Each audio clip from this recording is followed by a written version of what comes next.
8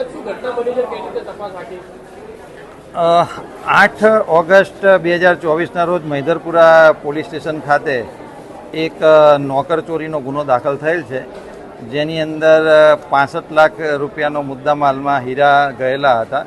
આ ગુનો દાખલ થયા બાદ મૈદરપુરા પોલીસે તપાસ કરતા મુખ્ય આરોપીની ધરપકડ કરવામાં આવેલી હતી અને મુખ્ય આરોપીના ઇન્ટ્રોગેશનમાં જાણવા મળેલ હતું કે જે ચોરીનો મુદ્દામાલ છે એમણે એક દિલીપ કરીને એક વ્યક્તિને એણે આપેલો છે, જેના આધારે પોલીસે આરોપી દિલીપને પણ અટક કરી અને પોલીસ કસ્ટડી રિમાન્ડ મેળવેલા હતા. આ પોલીસ કસ્ટડી રિમાન્ડ 23મી ઓગસ્ટ સુધીના પોલીસને મળેલા છે. મતલબ કે હાલમાં આરોપી જે છે એ પોલીસ કસ્ટડી રિમાન્ડ પર જ છે.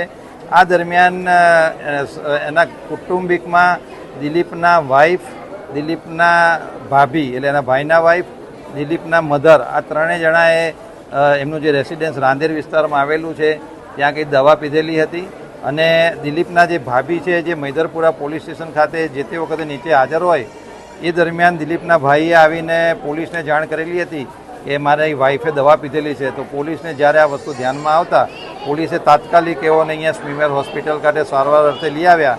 અહીંયા આવ્યા પછી પોલીસને ધ્યાનમાં આવેલું હતું કે એમના ઘરે એના દિલીપના વાઈફ અને મધરે પણ દવા પીધેલી છે, તો એ લોકોને પણ સ્મીમેર હોસ્પિટલે અહીંયા સારવાર માટે લઈને આવવામાં આવેલા છે અને એમની અત્યારે સારવાર ચાલુ છે. પોલીસ અત્યારે હાલમાં એમને ઉત્તમમાં ઉત્તમ સારવાર મળી રહે તે માટે પ્રયત્ન કરે છે. આની અંદર જ્યારે મુખ્ય આરોપીની ધરપકડ કરવામાં આવેલી એ વખતે તપાસમાં દિલીપનું નામ ઓપન થયેલું હતું, એટલે એની અટક થતાં પહેલાં જ્યારે એના દિલીપના ફાધરને ધ્યાનમાં આવેલું હતું કે આમાં દિલીપે મુદ્દામાં લીધો છે એટલે દિલીપની પણ ધરપકડ થશે, એટલે એણે પોલીસને તપાસ વખતે એવું કહેલું હતું કે જો તમે મારા દીકરાની ધરપકડ કરશો તો કે હું આત્મહત્યા કરીશ, જેની પોલીસે જે તે વખતે ઓફિશિયલ સ્ટેશન ડાયરીમાં નોંધ કરીને નોંધ રાખેલ હતી અને એ દરમિયાન આ બનાવ બનેલો છે.